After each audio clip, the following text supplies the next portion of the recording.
falta todavía para que arranquemos, vamos a dar tiempo como para que vayan ingresando un poco más de participantes, pero ahí está, así los puedo ver.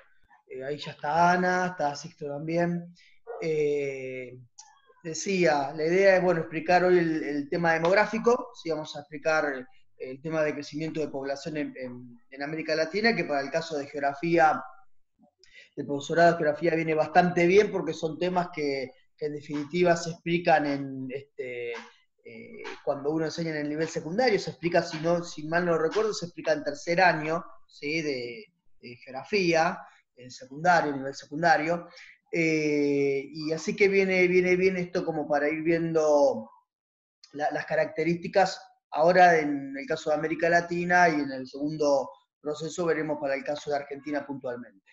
Y después, bueno, abocarnos directamente a lo que es el trabajo, ¿sí? Abocarnos directamente a eso. La idea es, por un lado, el miércoles que viene ustedes no van a tener, pero yo me voy a conectar por Classroom, no es obligatorio que se conecten por Classroom, pero sí yo me voy a conectar y bueno, voy a preguntar un poco por si, y voy a estar a disposición por si ustedes quieren preguntar algo, ¿sí? Sobre el trabajo, ¿sí? Inquietudes que tengan sobre el trabajo y demás. Que de todas maneras ustedes pueden preguntar si es que se hacen un tiempo para poder comenzar a hacer el trabajo, ¿no? Por eso es que arranqué preguntando cómo andaban con las otras materias y los otros trabajos.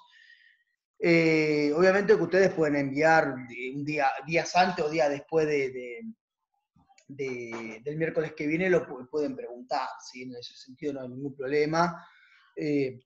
Yo generalmente respondo en el mismo día, ¿sí? Lo cierto es que me puedo demorar un poco más en responder si me preguntan un día lunes, un día martes, un día jueves, un viernes, que el mismo miércoles que lo tengo a ustedes, ¿sí? Los miércoles es exclusividad del tercero GG que estoy a disposición, ¿está bien? Entonces un poco la idea es esa en cuanto respecto al trabajo. Después el trabajo, bueno, en realidad el trabajo lo que hace es retomar lo que nosotros estuvimos haciendo durante las diferentes clases. Obviamente que no retoma así una pregunta tal cual como hicimos en la grilla. ¿Sí? Eso está más que obvio, ¿sí? Pero bueno, en definitiva, un poco con las explicaciones de los textos por Classroom y por Zoom también como alternativa y como alguna vez utilizamos creo que algún video, lo que fuese.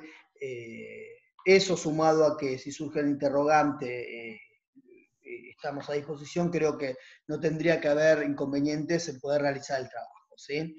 Un poco ese recorrido es el que tiene, digamos, el trabajo. Pero bueno, bueno, no sé si quieren que comencemos, que arranquemos, si les parece, ¿sí? Capaz que se vaya sumando gente, sí, algunos más, con el correr ahora del tiempo, si no, no importa, luego se sube esto.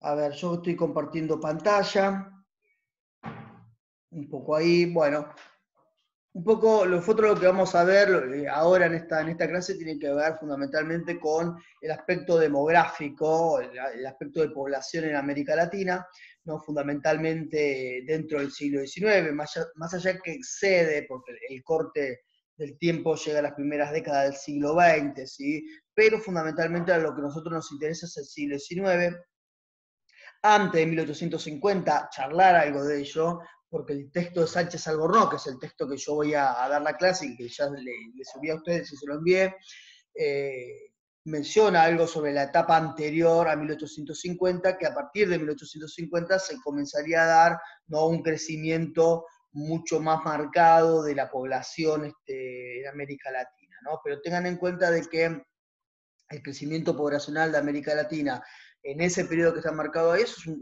crecimiento realmente muy importante. ¿Sí? Está claro que al hablar de América Latina estamos hablando de algo muy vasto. ¿Sí? Cuando lo empezamos a meter país por país, puede resultar que hay claras diferencias. ¿Sí? Eso está más que claro, y lo vamos a resaltar acá porque el mismo autor se encarga de destacarlo, ¿no? Pero me parece que tenemos que hablar de esa primera etapa, porque ustedes tienen una de las consignas del trabajo, una de las consignas, es justamente tratar de describir, ¿no?, la parte económica, la parte demográfica, la parte política de América Latina en la primera mitad del siglo XIX. Entonces ahí ustedes como que tienen que tomar de varios textos. El texto de Gray para la parte económica, que menciona, ¿no?, cómo era la economía antes de la inserción, antes de 1870, menciona Gray, antes de la inserción de la economía en el mercado internacional. El texto de Sábato, que plantea cuestiones de política, pero también el de Lori Sanata, el primer texto que nosotros habíamos trabajado, que en realidad fue un video que se explicó, también menciona, pero tienen el texto para recurrir. Y este texto puntualmente de Sánchez Albornoz nos permite ver la cuestión demográfica, ¿sí? Entonces, primero, como punto de partida de todo esto, tengan en cuenta lo siguiente. El autor lo que hace es asociar, el autor asocia crecimiento demográfico, crecimiento de población con crecimiento económico. Ese es el primer punto, ¿sí? Toda explicación que da él sobre por qué crece la población en América Latina responde a factores económicos, ¿sí? Eso como principal punto, y eso es lo que vamos a ir notando siempre cuando explique los ejemplos de diferentes países. Cuando explique el ejemplo de crecimiento demográfico muy importante, no sé, en Argentina, en Brasil, en Uruguay, siempre va a estar haciendo referencia a que es un país que exporta mucho, que trae muchos inmigrantes, y ahora vamos a ir viendo toda esa maraña de factores, de variables que plantea el autor, ¿no? Bien, entonces la primera vinculación es con lo económico. Nosotros podemos observar dos etapas, ¿sí? La primera etapa que la vamos a comentar brevemente, ¿sí? Pero sobre todo tienen que prestar atención porque, vuelvo a repetir, una de las actividades del trabajo tiene que ver con esa etapa de América Latina.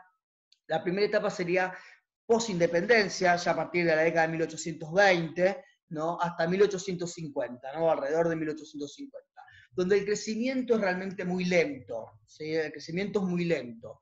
Hay algunos sectores, hay algunos países de América Latina que crecen un poco más, hay otros que no crecen prácticamente nada. De hecho, algunos tienen un descenso demográfico, es decir, empiezan a tener menos cantidad de habitantes, ¿sí? Pero en líneas generales, en realidad el crecimiento es realmente muy, muy lento. Y luego tenemos la otra etapa, la de 1850 a 1930, que es la que más vamos a hablar, ¿no?, donde el crecimiento es realmente considerable, pero, ¿no?, reparando justamente de que los países en América Latina tienen diferentes pautas de crecimiento de la población y tienen además diferentes ritmos de crecimiento de la población, ¿sí? Vamos con la primera etapa, con esta etapa que está justamente acá, ¿no? Bueno, como primer punto, si alguien quiere agregar algo, habla, ¿sí? Porque no los llevo a ver yo a ustedes porque tengo la placa encima. Vayamos con la primera etapa, la etapa esta de crecimiento, como para poner algunas puntas, y ya ustedes van a ir viendo cómo se comienza a vincular justamente con lo económico. Bueno, dice que el crecimiento es lento porque en Mesoamérica y en los Andes predominaba una cultura de subsistencia, ¿sí? Un tipo de economía que era de subsistencia, se producía para poder subsistir simplemente, no para exportar ni nada, ¿sí? Entonces, eso hacía que el crecimiento demográfico era realmente muy trabado, muy lento, pero aparte de eso, lo que dice el autor, de que los países andinos particularmente caían en una especie de trampa maltusiana, que ahora vamos a explicar eso, ¿sí?, a qué llamamos trampa maltusiana. Por el otro lado, había otros países, ¿sí?, que tenían un crecimiento de la población, pero un crecimiento de la población lento, ¿sí?, mejor que los países de Mesoamérica o los países andinos, pero un crecimiento bastante lento, que eran los países, digamos, donde predominaba materia prima que comenzaba a demandar los países europeos. Piense que para esta época todavía no está en la inserción en la economía internacional, y por lo tanto hay algunos productos como fundamentalmente el azúcar o el café, ¿sí?, casi siempre productos agrícolas de climas cálidos, ¿no? El caso de Cuba y Brasil quizás son dos de esos nacientes países, aunque Brasil es un imperio, ¿sí?, que comienza a tener un crecimiento muy lento, pero un crecimiento de la población. También posiblemente por la cantidad de esclavos que llegaban, ¿sí?, hasta 1850 el tráfico esclavista va a estar permitido, ¿sí? A partir de ahí va a estar la abolición del tráfico de la esclavitud, ¿sí? No la abolición de la esclavitud, que es otra cosa, sino del tráfico, ¿sí? De la venta de los barcos negreros, ¿no? Mediante el océano. Y bueno, ahí comienza a asomarse también un poco Argentina con la ganadería, pero prácticamente es nada, acá comienza a exportar un poco de lana, ¿sí? Pero tiene los primeros proyectos de colonización, que vienen algunos colonos escoceses, algunos ingleses, pero nada más que eso, ¿no? Ahora bien, antes de pasar a la segunda etapa, esto de explicar la trampa malthusiana. Bueno, Malthus, no sé si alguna vez leyeron a Malthus, ¿sí? ¿Leyeron a Malthus o lo escucharon nombrar a Malthus? ¿No? Bueno, Malthus, un intelectual británico que en 1798 escribe un ensayo que era, se llama Ensayo sobre el principio de la población, ¿sí? Y ahí él intentaba explicar que la población, o el ser humano, ¿sí? El ser humano, estaba condicionado por la naturaleza y por lo tanto podía crecer en número hasta un cierto punto, ¿sí? No podía crecer más de la cuenta. A ver, vamos a ver si se puede ver. Él utilizaba, voy a ver si se llega a ver esto, ¿eh? Primero, quiero más o menos entrar como para ver si se llega a ver un poco, porque este gráfico no lo pude hacer en la computadora, el otro sí. Bueno, él utilizaba, ¿ahí se llega a ver algo? Más o menos. Sí, sí. Bueno, perfecto. Entonces, él lo que planteaba era lo siguiente. Él utiliza, en uno de los gráficos para explicar esto, él utiliza dos variables, población, ¿sí? Y recursos. Yo lo que puse es alimentos. Perfecto. Entonces, él lo que decía es de que la población crecía de una forma exponencial, ¿sí? Una forma muy abrupta, mientras que los recursos de una manera más aritmética. Entonces, por ejemplo, yo tengo los alimentos que va creciendo, ¿sí? Que va creciendo así, y yo tengo la población que va creciendo de una manera, ¿sí? Mucho más importante. Acá ya alcanzó prácticamente los recursos, ¿verdad? Entonces, lo que sigue, como ese potencial, sigue creciendo de una manera alarmante y los recursos comienzan a decaer. Entonces, cuando empieza a decaer, esto llega hasta aquí, ¿sí? Los recursos comienzan a decaer y acá ya cae de vuelta la población, ¿sí? Entonces, una vez que cae la población de manera abrupta, los recursos empiezan de vuelta a recuperar, la población cae de manera abrupta, se empieza a recuperar después, ¿sí? De vuelta llega a un punto, ¿sí? Los recursos empiezan a caer y esto lo pasa. Esto es la llamada trampa malthusiana, ¿sí? Estos puntos que están acá arriba, ¿bien? Que es cuando ya no alcanzan los recursos, esto es lo que Malthus llamó freno positivo, ¿sí? Freno positivo. Malthus planteaba de que necesariamente en este punto que aparece acá, lo que iba a haber son guerras, o iban a haber hambrunas, o iban a haber epidemias, ¿sí? Iban a haber diferentes tipos de sucesos, a veces cruzados, enlazados, había guerra porque no había alimento, que provocaba que la cantidad de población cayera. Entonces era como una especie de trampa, ¿sí? Por ejemplo, miren, él explicaba también a partir de otro gráfico. Él decía lo siguiente, utilizaba 4 variables, ¿sí? Las que están acá, mortalidad, tamaño de la población, precio de alimentos, salario real. Entonces él planteaba lo siguiente, cuando la población crecía, los precios de los alimentos aumentaban. Esto por la ley de oferta y demanda. ¿Sí? Comienzan a haber cada vez más, más población, los recursos, cuando la población está acá y los recursos están acá, ¿sí? Los precios están bajos. Ahora, cuando crece la población, ¿sí? Y llega como a alcanzar la cantidad de recursos, pongamos alimentos, ¿no? Ahí ya los precios de los alimentos empezaron a aumentar. Perfecto. Al aumentar los precios de los alimentos, claramente lo que cae, ¿sí? Lo que se pone como negativo es el salario real. La plata, no sé, esto es muy fácil porque estamos en Argentina y todos lo sabemos. Gano 300 pesos, comienzan a aumentar los precios de los alimentos, yo sigo ganando 300 pesos, pero mi dinero vale menos. ¿Se comprende? Compro menos. Entonces, al caer el salario real, lo que generaba esto era una mayor cantidad de mortalidad. Si la gente no tenía para comprar, se alimentaba mal, se enfermaba, pululaban las enfermedades o estallaban las guerras o lo que fuese. Entonces, ¿qué es lo que ocurre acá? Al aumentar la mortalidad, baja el tamaño de la población. Entonces, al bajar el tamaño de la población, comienza todo un ciclo al revés. Los precios bajan. ¿Sí? Al bajar los precios, el salario real aumenta. Al aumentar el salario real, la mortalidad baja. Al bajar la mortalidad, la población aumenta. ¿Se comprende? Entonces era todo un círculo, toda una trampa, ¿sí? Una especie de trampa maltusiana, como que la sociedad del ser humano estaba condenado, ¿sí? Demográficamente hablando, a estas variables. A Malthus se lo va a criticar muchísimo, ¿no? Claramente estos... Esperen que me están llamando y no sé. Decía, lo van a criticar muy duramente, sobre todo teniendo en cuenta de que no mostraba el ser humano como un ser humano irracional. Se comprende que estaba condenado por la naturaleza. Entonces lo que agregó en una segunda versión, ¿sí? En una segunda versión del escrito, fue agregar una variable que fue la natalidad. Entonces lo que decía era lo siguiente: aumenta la población, aumenta el número de precios, baja el salario real, y cuando baja el salario real, que la gente no le alcanza el dinero, lo que hace la gente es tener menos hijos.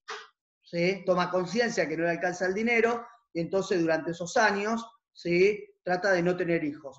Y entonces al no tener hijos, lo que sucede inmediatamente, sin llegar a la mortalidad, ¿sí? A que haya una mortalidad, lo que sucede es que empieza a decrecer la población. ¿Sí? Esto también lo agrega. Entonces, bueno, lo que observa puntualmente Sánchez Albornoz es que en los países andinos y en los países de Mesoamérica, justamente aparece como esta trampa, digamos, el ser humano dependiendo de la naturaleza. Bien, entonces, eso por un lado. Ahora retomamos esta segunda etapa, que es la que vamos a charlar más, ¿sí? La de 1850 a 1930. Acá hay un crecimiento realmente muy considerable, ¿sí? Nosotros decíamos recién de que en líneas generales podemos decir que el crecimiento es muy considerable, pero si empezamos a mirar país por país, esto puede ir variando. ¿Sí? No todos los países crecieron al mismo ritmo y no todos los países crecieron. ¿Sí? Entonces, yo le voy a mostrar un cuadrito que es el cuadro 1 del texto de Sánchez Albornoz, que es realmente muy ilustrativo de esto. Nos interesa más que nada observar esta parte que está acá, ¿sí? Fíjense que lo que hace Sánchez Albornoz es dividir a los países por el tipo de clima, ¿sí? Templado, tropical, Caribe, y acá, bueno, acá geográficamente América Central, México y América Central. ¿Sí? Acá no lo hace por clima, sino que pone la parte de América Central y la parte de México. ¿Por qué hace esto? Bueno, porque lo que está observando acá tiene que ver fundamentalmente con el tipo de economía que se lleva adelante en un clima templado, el tipo de economía que se lleva en un clima tropical, ¿sí? En la parte ya más caribeña, y finalmente en la parte de América Central y en la parte de México. Ahora, este cuadro nos muestra muchísimas cuestiones que vale la pena destacar acá. Por un lado, la zona templada, esta zona, Argentina, Chile, Uruguay, Paraguay, es la zona que más crece, ¿sí? Claramente es la que tiene mayor dinámica. Argentina, si miramos Argentina, que para 1850 tenía 1.100.000 habitantes, para el 1900 va a tener 4.993.000 habitantes, ¿sí? Fíjense de que todos los países crecen bastante, a excepción de Paraguay, que crece muy poco, porque Paraguay en realidad, acá, para el año 1865 a 1870, tiene una caída muy abrupta de la población por la guerra del Paraguay. Acá tenemos una guerra, ¿sí?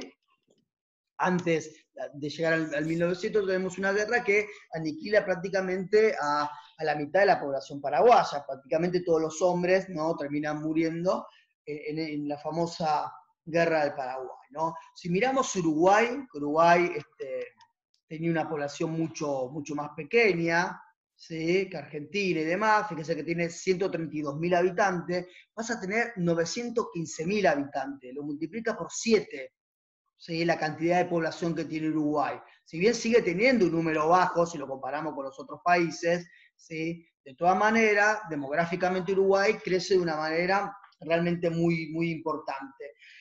Bueno, Paraguay habíamos dicho, la guerra y también las enfermedades, el cólera, ¿no?, que surge producto de la guerra, entre otras cosas. Colombia crece muy despacio, porque también tiene una guerra civil muy extensa, ¿sí? Son variables que un poco hemos indicado, ¿no?, variables que dan un freno demográfico.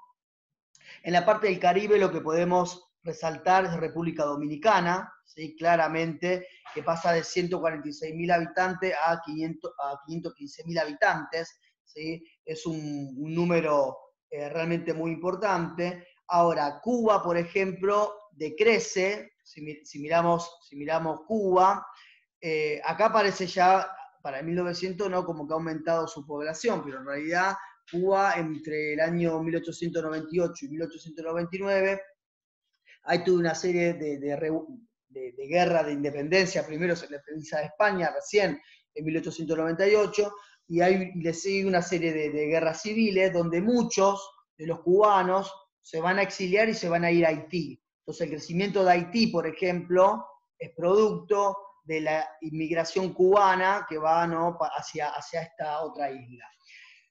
En Mesoamérica, bueno, México crece muy paulatinamente. Fíjese que México, ¿sí?, es uno de los países con mayor población desde el inicio, pero crece muy paulatinamente, si miramos los 3 años, hasta 1930. Bueno, en México tenemos, por un lado, la Revolución Mexicana de 1910, tenemos por el otro lado también lo que tiene que ver con epidemias. Tenemos claramente en México todo un proceso de inmigración hacia Estados Unidos, hacia el país vecino. Entonces produce que el aumento demográfico no sea tan remarcado. Y finalmente tenemos, bueno, Costa Rica, que crece realmente de una manera muy importante, que acá está relacionado con la venta de plátano, ¿sí? Volvemos, el autor relaciona el crecimiento demográfico con los aspectos económicos. Y finalmente Panamá, que también crece de una manera muy sostenida y muy importante, ¿sí?, donde Panamá tiene que ver justamente y fundamentalmente con el Canal de Panamá, ¿sí?, en el periodo entre 1900 y 1930, con ese crecimiento.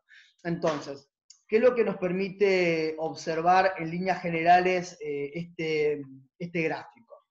Bueno, por un lado, de que Brasil reemplaza como país más poblado a México. México era el país más poblado, con 7.662.000, y Brasil tenía 7.230.000, y ahora Brasil va a tener para el 1900 17.980.000, y México va a tener 13 millones. ¿Sí? Entonces lo desplaza por ese lado. Pero por el otro lado, el país que crece, si miramos todos los países, ¿sí?, todos los países acá, obviamente no tenemos que contar el subtotal, ¿no? Obviamente, pero si contamos todos los países, el que crece de una manera más espectacular es Argentina. Miren Argentina en 1850. Dijimos, Argentina tenía 1.100.000 habitantes. Tenía más habitantes que Argentina, Chile.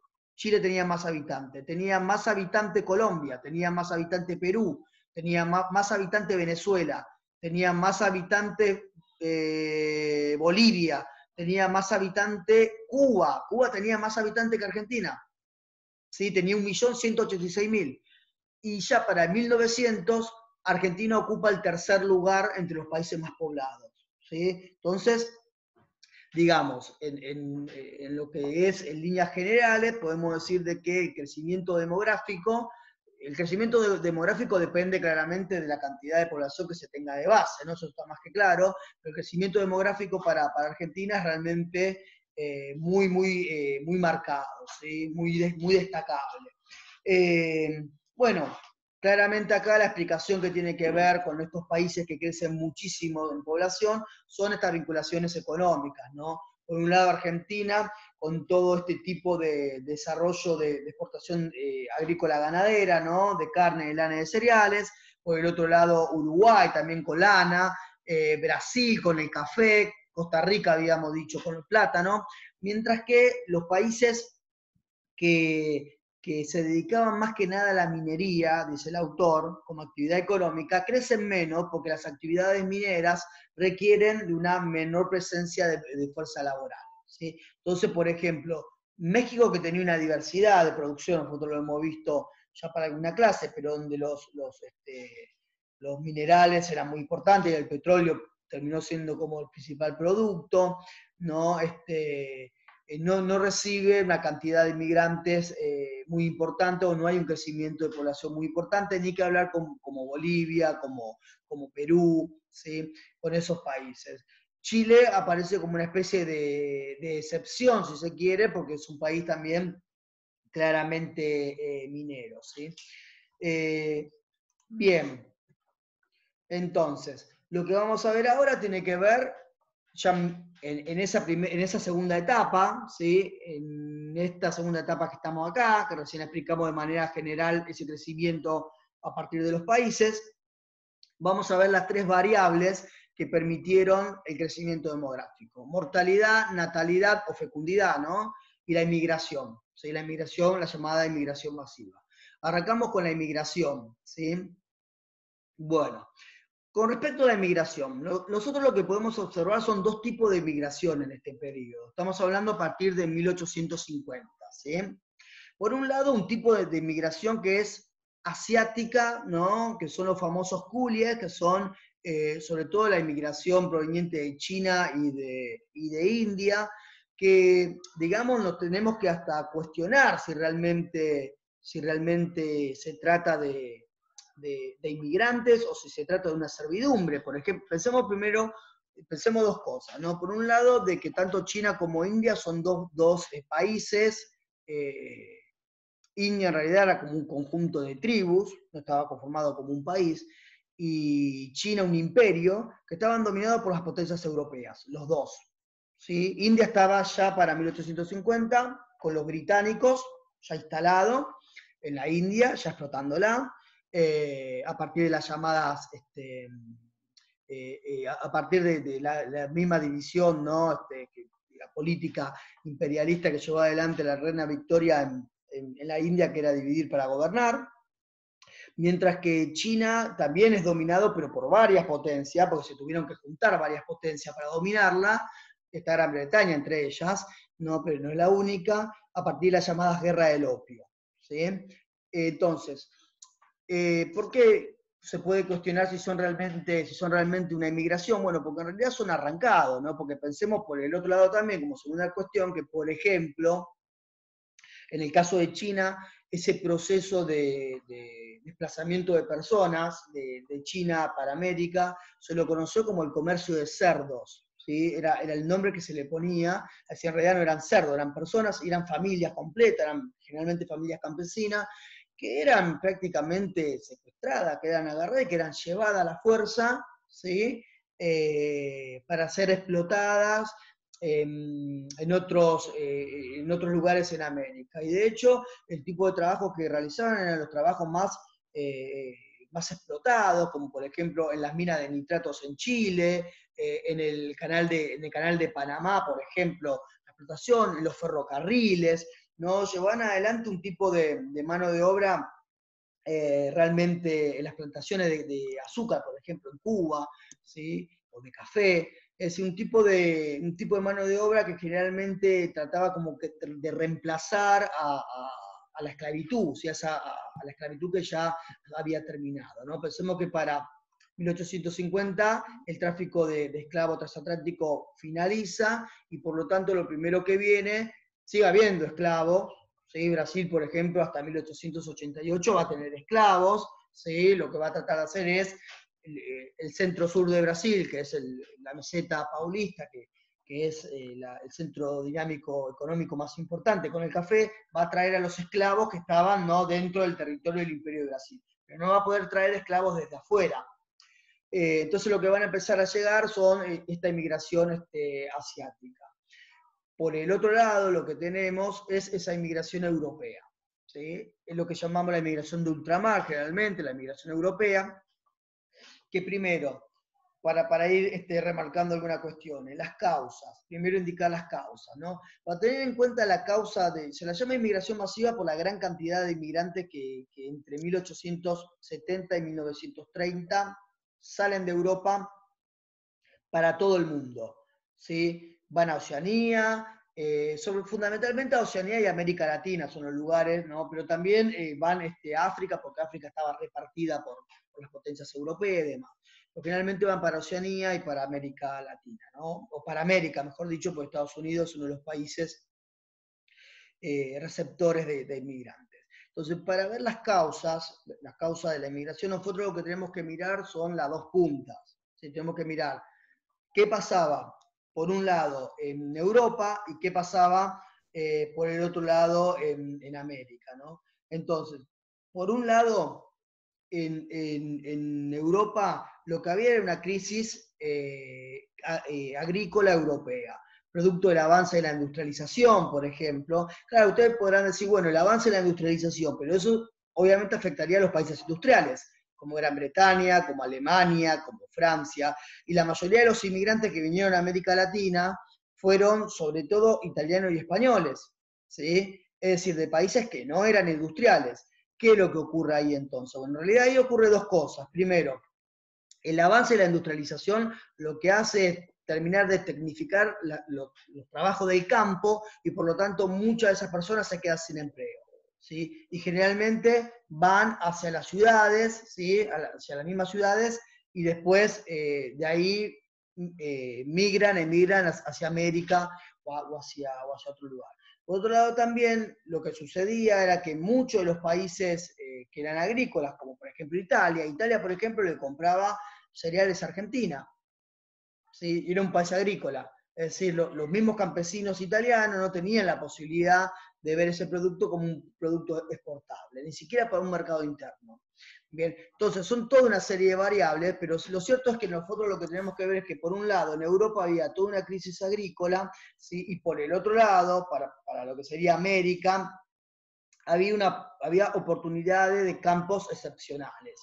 Mientras que en Europa tenemos ya una cantidad de tierra que cada vez está menos disponible, del otro lado lo que tenemos son tierras muy extensas, ¿sí?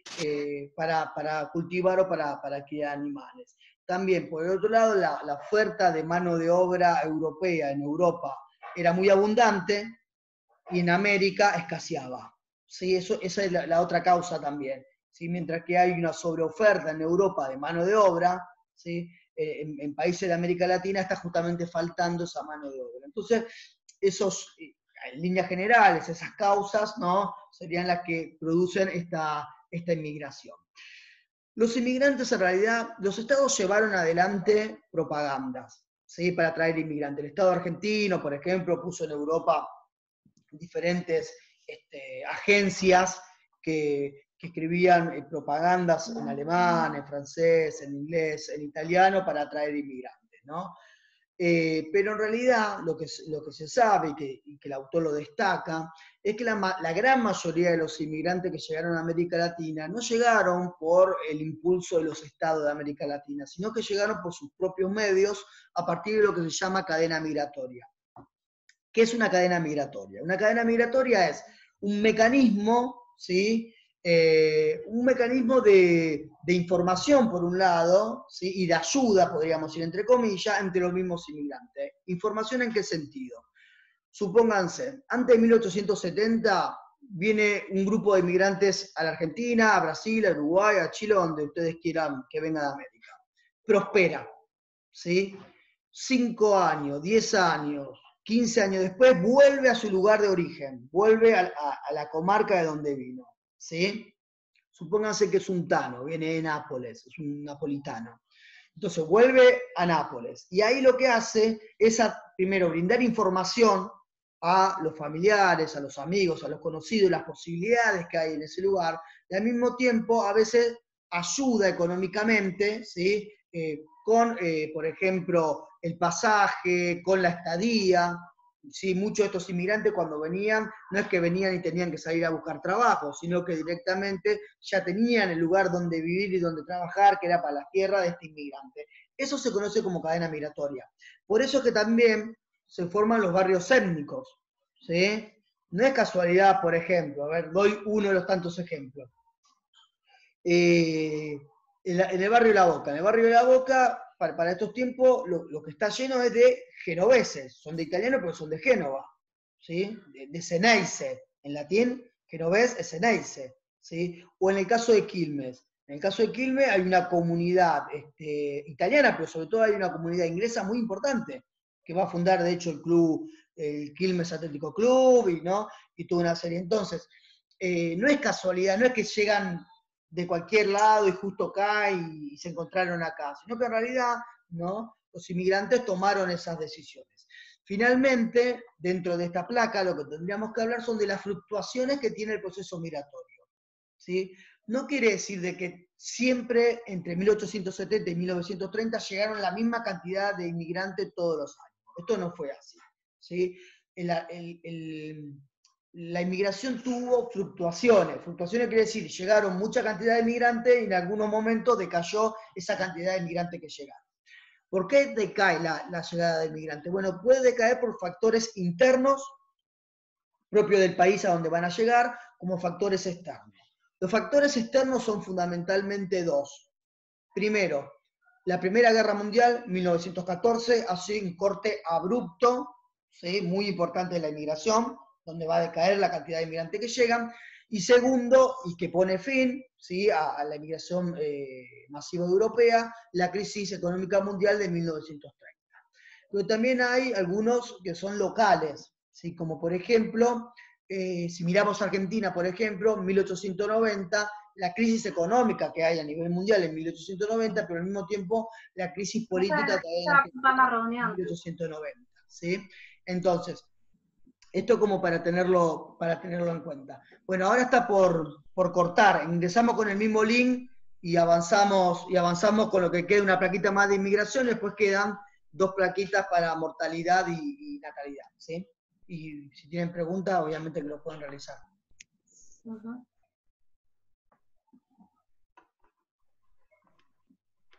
Vamos a poner acá pausa.